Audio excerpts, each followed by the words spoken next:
नमस्कार दोस्तों, स्वागत है आप सभी लोगों का एक बार फिर से। जी हाँ, बिल्कुल ही हमारे वीडियो का टाइटल सही देखे हैं कि पल भर में चमकेगी किस्मत, तुलसी में बांध देना यह एक चीज, रोडपति होंगे करोड़पति। और ये उपाय आपको कब करना है? ये उपाय आपको देवउठनी एकादशी के दिन करना है। आइए वीडियो ध्यान से सुनते हैं। तो कार्तिक महीने के शुक्ल पक्ष की एकादशी को देवउठनी एकादशी के नाम से जानते हैं। कई लोग इसे देव उत्थान एकादशी, देवउठनी एकादशी या प्रबोधनी एकादशी आदि नाम से जानते हैं। इस दिन भगवान श्री हरि विष्णु जी योग निद्रा से जागते हैं। आइए जानते हैं इसके कुछ पौराणिक कथा एवं ये जो एकादशी 2022 में कब है, आइए जानते हैं। तो इस साल देवउठनी एकादशी 4 नवंबर 2022 में, इस साल देवउठनी एकादशी 4 नवंबर को है। और इस दिन से जगत के पालनहार भगवान विष्णु जी सृष्टि का कार्यभार संभालने का काम करते हैं। हिंदू पंचांग के अनुसार देवउठनी एकादशी का जो तिथि है 3 नवंबर 2022 को शाम 7:30 में प्रारंभ हो जाएगा, जो कि एकादशी का तिथि का समापन 4 नवंबर 2022 को शाम 6:08 में होगा। तो सर्वप्रथम इस वीडियो में मैं आप लोगों को बताना चाहूंगा कि देवउठनी एकादशी क्यों मनाए जाते हैं। इसके 3 कथा बताऊंगा। फिर इसके बाद मैं आप लोगों को बताऊंगा कि देवउठनी एकादशी के दिन हमें क्या करना चाहिए जिससे हमारे अध्यात्म उन्नति हो। साथ ही साथ इस वीडियो में मैं आप लोगों को कथा के माध्यम से बताऊंगा कि भगवान श्री कृष्ण ने युधिष्ठिर को स्वयं कहें कि देवउठनी एकादशी की कथा जो व्यक्ति सच्चे मन से सुनते हैं, ऐसे व्यक्ति के जीवन में कभी भी गरीबी नहीं आती, ऐसे व्यक्ति के जीवन में किसी भी प्रकार की परेशानी नहीं आती। भगवान नारायण की कृपा से उनके परेशानी स्वतः ही समाप्त हो जाते हैं। ऐसे व्यक्ति इस जीवन में, बिल्कुल ऐसे व्यक्ति इस धरा पर जीते जी सुख भोगता ही भोगता है। मृत्यु के पश्चात ऐसे व्यक्ति को कभी भी यम की यातना नहीं सहनी पड़ती। ऐसे व्यक्ति को भगवान के धाम की प्राप्ति होता है, अर्थात वैकुंठ की प्राप्ति होता है, केवल कथा सुनने मात्र से। तो यह कथा ध्यान से सुनिएगा।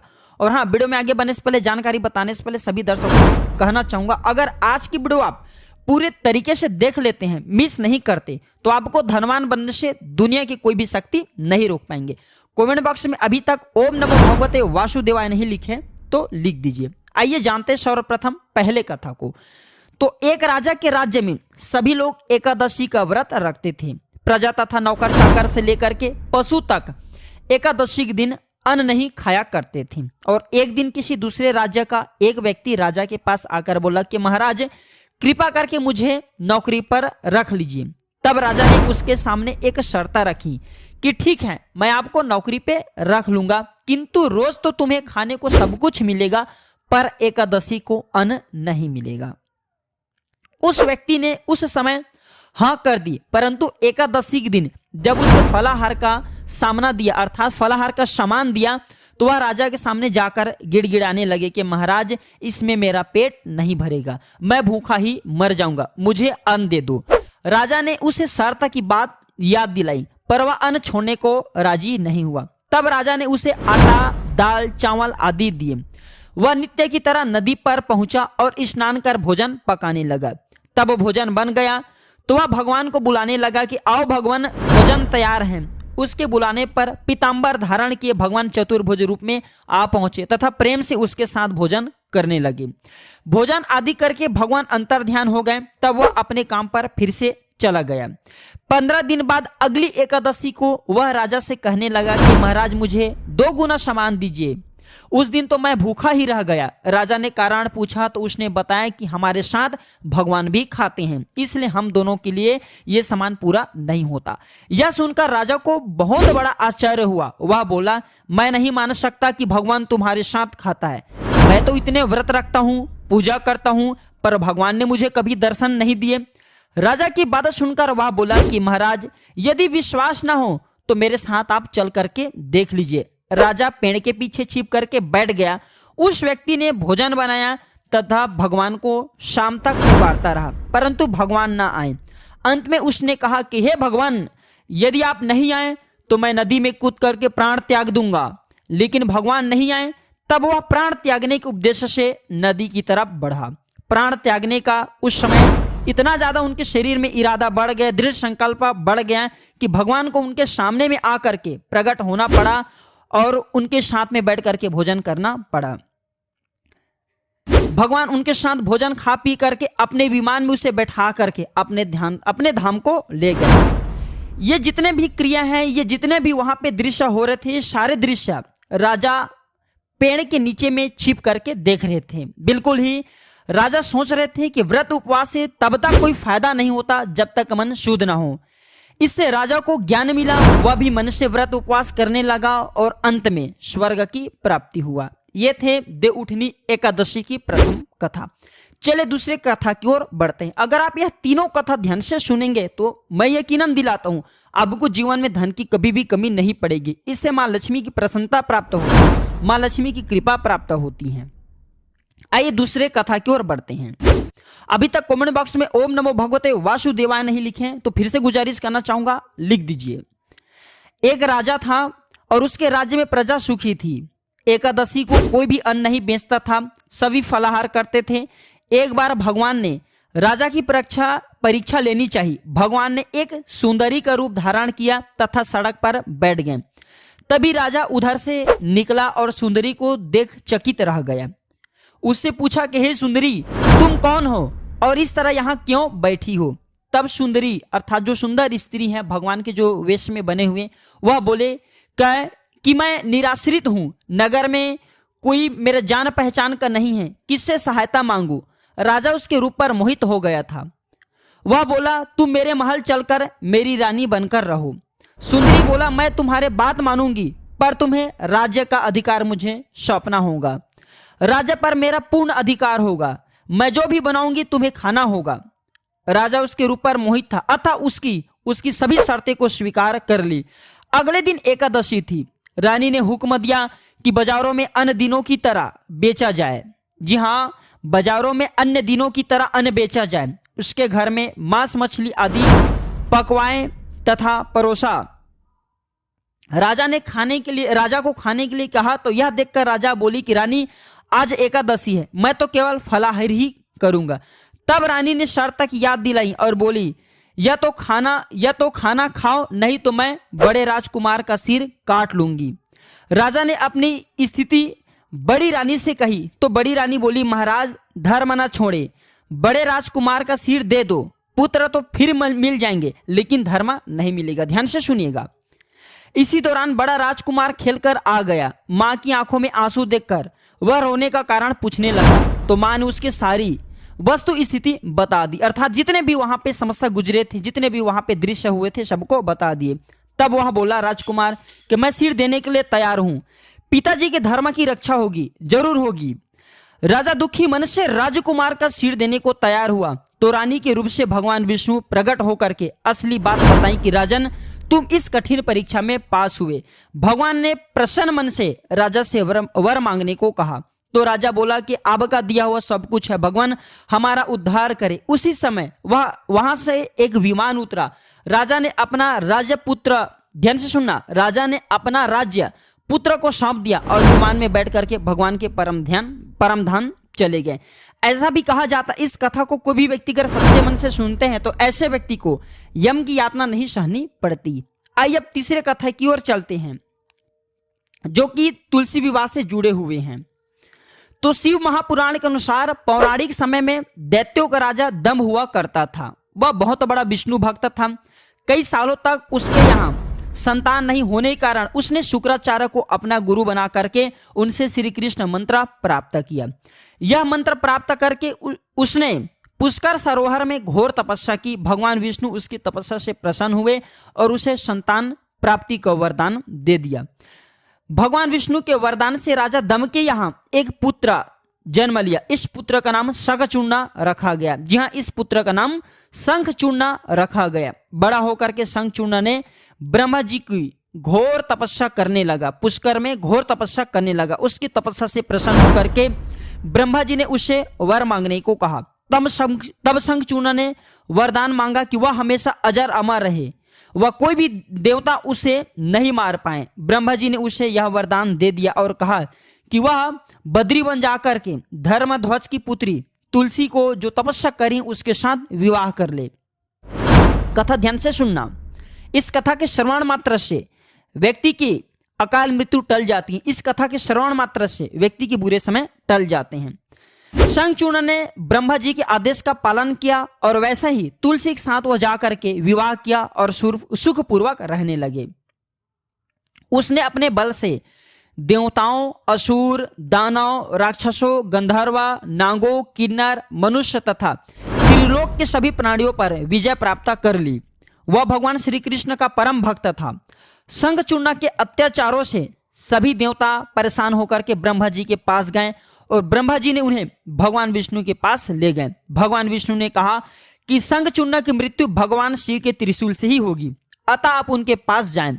भगवान शिव ने चित्ररथ नाम के गण को अपना दूध बना करके शंखचूर्ण के पास भेजा। चित्ररथ ने शंखचूर्ण को समझाया कि वह देवताओं को उनका राज्य लौटा दे, परंतु शंखचूर्ण ने मना कर दिया और कहा कि वह महेश्वर से युद्ध करना चाहते हैं, अर्थात भगवान शंकर से युद्ध करना चाहते हैं। भगवान शिव को जब यह बात पता चली तो वे युद्ध के लिए अपनी सेना लेकर के निकल पड़े। इस तरह देवताओं और दानवों में घमासान युद्ध हुआ, परंतु ब्रह्मा जी के वरदान के कारण शंखचूर्ण को देवता नहीं हरा पाए। भगवान शिव ने शंखचूर्ण को वध करने के लिए जैसे अपना त्रिशूल उठाया, तभी आकाशवाणी हुई कि जब तक शंखचूर्ण के हाथ में श्री हरि का कवच है और इसकी पत्नी का सतीत्व अखंडित है, तब तक इसका वध असंभव है।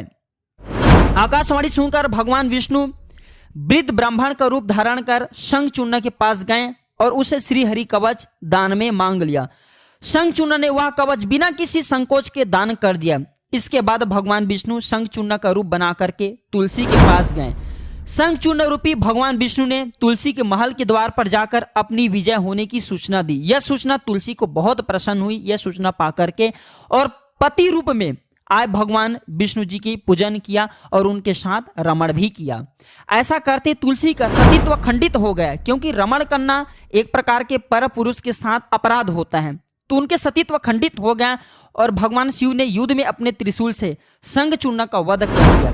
तब तुलसी को पता चला कि वे उनके पति नहीं हैं, बल्कि वे तो भगवान विष्णु हैं। क्रोध में आकर के तुलसी ने कहा कि आपने छल पूर्वक मेरा धर्म भ्रष्ट किया है और मेरे पति को मार डाला है, अतः मैं आपको श्राप देती हूं कि अब पाषाण होकर के धरती पर रहे, अर्थात पत्थर होकर के धरती पर रहे।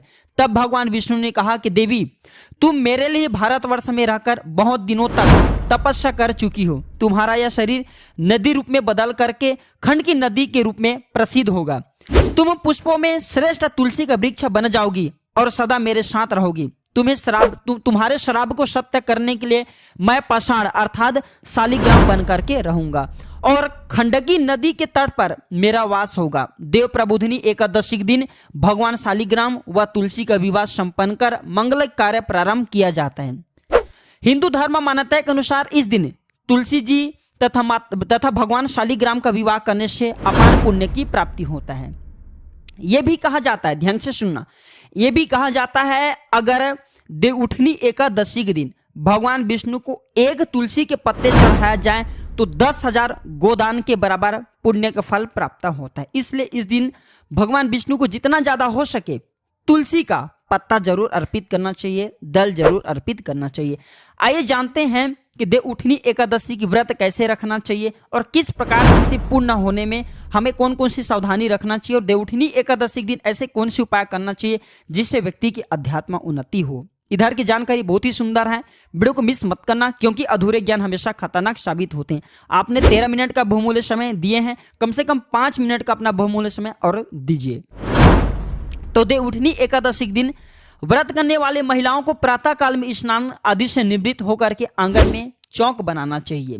तत्पश्चात भगवान विष्णु के चरण को कलात्मक रूप से अंकित करना चाहिए, अर्थात आपसे जैसे बन पड़े भगवान विष्णु जी के चरण कमल बनाना चाहिए। फिर दिन की तेज धूप में विष्णु के चरणों को ढंक देना चाहिए। देवउठनी एकादशी को रात्रि के समय सुभाषित स्तोत्र का पाठ करना चाहिए, भगवत कथा है, पुराण आदि का श्रवण करना चाहिए, भजन करना चाहिए, गायन करना चाहिए। घंटा, शंख, मृदंग, नगाड़े और वीणा इस दिन बजाने से अगर व्यक्ति के घर में किसी भी प्रकार का नकारात्मक ऊर्जा वो समाप्त होते हैं, ऐसा धर्मशास्त्रों में लिखे हैं। तो इस दिन घंटा, शंख, मृदंग, नगाड़े और वीणा जरूर बजाना चाहिए। विविध प्रकार के खेलकूद लीला और नाच आदि के साथ इस मंत्र का उच्चारण जरूर करना चाहिए। कौन सी मंत्र है? ओम नमो भगवते वासुदेवाय। इस मंत्र का जितना ज्यादा आप जाप करते हैं भगवान विष्णु उतना ही ज्यादा प्रसन्न होते हैं। पूजन के लिए भगवान का मंदिर अथवा सिंहासन को विभिन्न प्रकार के लता, पत्र, फल, पुष्प और बंधनवार आदि से आप सजा सकते हैं। आंगन में देव उत्थान का चित्र बनाए, तत्पश्चात फल, पकवान, सिंघाड़े, गन्ने आदि चढ़ा करके डलिया से ढक दे तथा दीपक जलाएं। ध्यान से सुनिएगा, विष्णु पूजा या पंचदेव पूजा विधान करने का इस दिन विधान है। विष्णु जी की पूजन कर सकते हैं, पंचदेव की पूजन कर सकते हैं और आप जो है दीपक हैं, कपूर आदि से आरती कर सकते हैं। देखिए, अगर आप इतना करने में सक्षम नहीं हैं तो गन्ने का मंडप बना लीजिए, तुलसी माता की एक गमले में लगा हुआ तुलसी रख लीजिए और भगवान शालिग्राम रख लीजिए। शालिग्राम नहीं है तो भगवान कृष्ण जी की मूर्ति ला सकते हैं। अब ये तुलसी माता तथा भगवान श्री कृष्ण जो कि शालिग्राम स्वरूप कहे गए, उनके विवाह कर सकते हैं। आपसे जैसे बन पड़े, मैं ये नहीं बोल रहा कि मैं जो विधि बता रहा हूं उसी से करे, आपसे जैसे बन पड़े, आपके जैसे सामर्थ्य है उनके अनुसार भगवान का विवाह करा दीजिए। इस वीडियो में कुछ उपायों को बताना चाहूंगा। तो अगर आज के दिन अर्थात देव उठनी एकादशी के दिन, देव प्रबोधिनी एकादशी के दिन तुलसी माता को मोगरा का पुष्प का हार चढ़ाने से आर्थिक कष्ट दूर होती है। जो लोग लंबे समय से आर्थिक कष्ट से परेशान है, कमेंट करके पूछते हैं कि गुरुजी हम काफी आर्थिक कष्ट से परेशान हैं, आर्थिक कष्ट करने वाला कोई उपाय बता दीजिए। तो केवल एक दिन देव उठनी एकादशी दिन अगर कोई भी व्यक्ति सच्चे मन से अगर तुलसी माता को मोंगरा का पुष्प, जी हाँ मोंगरे की पुष्प का हार बना करके चढ़ाते हैं, समर्पित करते हैं तो आर्थिक कष्ट दूर होते हैं, पैसों की कभी भी तंगी नहीं होती। यह भी कहा जाता है इस दिन गुलाब की हार बना करके, गुलाब के पुष्प की हार बना करके, गुलाब की पुष्प की माला की हार बना करके अगर तुलसी माता को चढ़ाया जाए तो शारीरिक और मानसिक ये दोनों प्रकार के कष्ट हैं वह कष्ट दूर होते हैं। तुलसी के जड़ में कच्चा दूध डालने से सभी प्रकार की मनोकामना की पूर्ति होता है। किसी भी प्रकार की आपकी अधूरी मनोकामना चाहते वह मनोकामना पूर्ण हो जाए तो आज ही के दिन शाम के समय में, सुबह के समय में अर्थात देव उठनी एकादशी के दिन तुलसी के जड़ में कच्चा दूध जरूर डालें, सभी प्रकार की मनोकामना पूर्ण होगा। विष्णु जी को तुलसी दल से बना एक माला पहनाएं। हर प्रकार की दुनिया में जो भी आपके संसारिक इच्छा हो, भौतिक सुख चाहते हैं, अलौकिक सुख चाहते हैं, जो भी सुख चाहते हैं उस सभी प्रकार के आपको सुख की प्राप्ति होगा। पर एकादशी के दिन तुलसी के पत्ते नहीं तोड़े जाते, पहले से आपको तोड़ करके रखना है। तो विष्णु जी को तुलसी के दल से बना माला जरूर पहनाएं, सभी प्रकार की इच्छा की पूर्ति होगा। आज के दिन तुलसी के पौधे पर अगर कौड़ी की माला बांधा जाए तो व्यक्ति के जन्मों के गरीबी, कंगाली, दरिद्रता एवं दोष समाप्त होते हैं। तो इस वीडियो में हमने आप सभी दर्शकों को आकस्मिक धन प्राप्ति करने के लिए, जीवन में चली बाधा को दूर करने के लिए अनेकों उपाय बताए हैं। जो उपाय आपसे बन पड़े वह उपाय जरूर कीजिए। अगर आपके मन में कोई डाउट है, कोई क्वेश्चन है तो कमेंट बॉक्स में बिल्कुल ही पूछें, आपकी मदद की जाएगी। और सभी दर्शकों से कहना चाहूंगा वीडियो में जो उपाय बताए हैं वह उपाय रामबाण की तरह काम करेंगे, इसका प्रभाव अचूक है, कभी विफल नहीं जाएगा। हम जनहित एवं जन कल्याण के लिए इस प्रकार से गुरु परंपरा से प्राप्त हुई जानकारी भी बताते हैं ताकि आप सभी दर्शकों का भला हो। तो अभी तक वीडियो को लाइक नहीं किया तो वीडियो को लाइक कर दीजिए और कमेंट बॉक्स में ओम नमो भगवते वासुदेवाय जरूर लिखिए, से भगवान विष्णु आपके सभी प्रकार की मनोकामना पूर्ण करेंगे। इस वीडियो को लाइक कर चैनल को सब्सक्राइब जरूर कर लेना। साथ ही साथ इस वीडियो को अपने दोस्तों यारों में आगे जरूर शेयर करना, हो सकता है आपकी एक शेयर किसी के लिए अमृत जैसा। आज की जानकारी पर समाप्त करता हूं दर्शकों, वीडियो देखने के लिए धन्यवाद, नमस्कार।